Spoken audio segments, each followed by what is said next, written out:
Israel America జరిపినటువంటి సంయుక్త దాడిలో మళ్ళీ ఇప్పుడు ఇరాన్కి చెందినటువంటి ఒక కీలకమైనటువంటి నేత కమల్ ఖరాజీ అయితే గాయపడినట్లుగా ఇరాన్కి చెందినటువంటి మెహర్ అనే ఒక పాక్షిక పత్రిక అయితే ఈ విషయాన్ని తెలపడం జరిగింది. ఆ పత్రికలోనే వచ్చింది ఈ విషయం.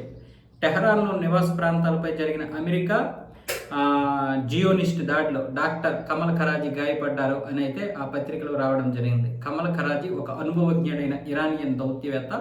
1997 నుంచి 2005 వరకు మాజీ అధ్యక్షుడు మహమ్మద్ ఖాతామీ హయాంలో విదేశాంగ మంత్రిగా పనిచేశాడు. ఆయన ప్రస్తుతం ఇరానియన్ నాయకత్వానికి కీలక సలహాదారుగా పనిచేస్తున్నారు.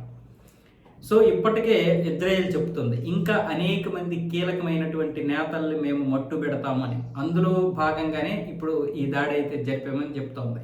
అంటే ఇంకా అనేక మంది కీలక నేతల్ని చంపుతామని కూడా, అంటే అందులో అబ్బాస్ అరాగ్జీ కూడా ఉన్నారు. సో ఇప్పుడైతే భయపెడుతుంది ఇజ్రాయెల్, మీ అందరినీ చంపితే కానీ మాకు స్వేచ్ఛ ఉండదు, మాకు ఉనికి ఉండదు, మా ప్రాంతం మీద పూర్తిగా వదిలేసి వెళ్ళిపోరు. ఎందుకంటే ఇక్కడ ఇరాన్ ఉంటుంది, కానీ అక్కడ ఇజ్రాయెల్ పక్కనే హమాస్ ఉంటుంది. ఇరాన్ ఏం చెప్పినా హమాస్ వెంటనే అక్కడ దాడి చేస్తుంది. దీన్నే ప్రాక్సీ దాడులు లేదా ప్రాక్సీ యుద్ధం అంటారు.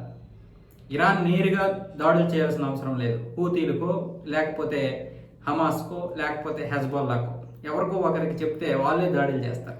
అందుకే ఇప్పుడు ఇజ్రాయెల్ హెజ్బొల్లాతో పోరాడాల్సి వస్తుంది, హమాస్తో పోరాడాల్సి వస్తుంది, హూతీలతో కూడా పోరాటం చేయాల్సి వస్తుంది. ఇప్పుడు డైరెక్ట్గా నేరుగా ఇరాన్ అధినేతలతోటి పోరాటం చేయాల్సి వస్తుంది.